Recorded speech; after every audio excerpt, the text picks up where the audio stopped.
தேங்காய் தட்டுப்பாட்டிற்கு புதிய தீர்வு. வேயாங்குடை மத்திய அதிவேக நெடுஞ்சாலைக்கு அருகில் புதையல் தோண்டும் பணி ஆரம்பம். குற்றப்புலனாய்வு திணைக்களத்தில் இருந்து வெளியேறினார் பிள்ளையான். ரூபாவின் பெறுமதி மேலும் அதிகரிப்பு.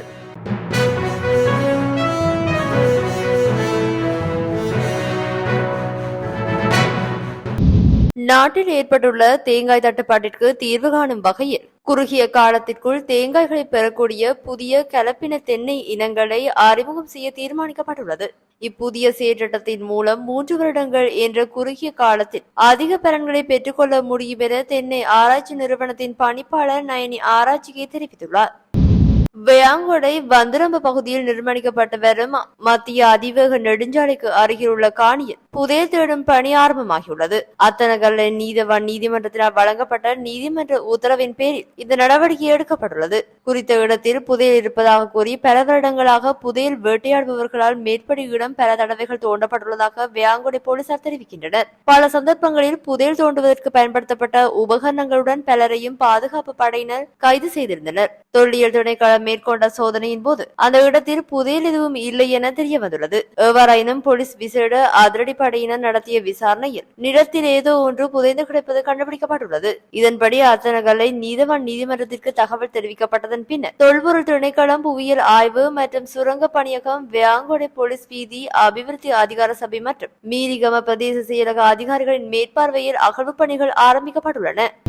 பிள்ளையான் எனப்படும் முன்னாள் ராஜாங்க அமைச்சர் சிவனேசதுரை சந்திரகாந்தன் நேற்று குற்றப்புலனாய்வு திணைக்களத்தில் இருந்து வெளியேறியுள்ளார். அதன்படி பிள்ளையான் எனப்படும் முன்னாள் ராஜாங்க அமைச்சர் சிவனேசதுரை சந்திரகாந்தன் நேற்றைய தினம் குற்றப்புலனாய்வு திணைக்களத்திற்கு அழைக்கப்பட்டிருந்தார். கடந்த 2019ஆம் ஆண்டு இடம்பெற்ற உயிர்த்த ஞாயிறு தாக்குதல் தொடர்பில் சேனல் 4 தொலைக்காட்சி தயாரித்த விசேட காணொலி தொகுப்பு ஒன்றில் சிவனேசதுரை சந்திரகாந்தனின் முன்னாள் செயலாளரான ஆசாத் மௌலானா என்பவர் வாக்குமூலம் வழங்கியிருந்தார்.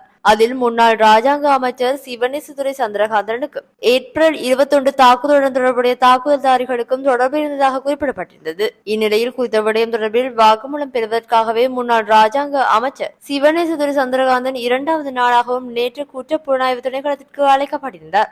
ஏற்கனவே கடந்த புதன்கிழமை குற்றப்புலனாய்வு திணைக்களத்தில் முன்னிலையான சிவனேசதுரை சந்திரகாந்தன் சுமார் 5 மணி நேரம் வாக்குமூலம் வழங்கியிருந்தார் என்பதும் குறிப்பிடத்தக்கது. கடந்த வியாழக்கிழமையுடன் ஒப்பிடுகையில் அமெரிக்க டாலருக்கு நிகரான இலங்கை ரூபாவின் பெறுமதி நேற்று மேலும் அதிகரித்துள்ளது. இலங்கை மத்திய வங்கியின் உத்தியோகபூர்வ நாணய மாற்று விவரங்களுக்கு அமைவாக அமெரிக்க டாலர் ஒன்றின் கொள்வனவு மற்றும் விற்பனை பெறுமதியானது நேற்று முறையில் 286.44 ரூபாவாகவும் 295.45 ரூபாவாகவும் உள்ளது. கடந்த வியாழக்கிழமை அமெரிக்க டாலர் ஒன்றின் கொள்வனவு மற்றும் விற்பனை பெறுமதியானது முறையே 286.54 ரூபாவாகவும் 295.55 ரூபாகவும் காணப்பட்டிருந்தமை குறிப்பிடத்தக்கது. ஏனைய பிரதான வெளிநாட்டு நாணயங்களின் பெறுமதிக்கு நிகராகவும் ரூபாவின் பெறுமதி நேற்று அதிகரித்துள்ளது. எனினும் மத்திய கிழக்கு நாடுகளில் நாணயங்களுக்கு நிகராக ரூபாவின் பெறுமதி சற்று வீழ்ச்சி கண்டுள்ளது.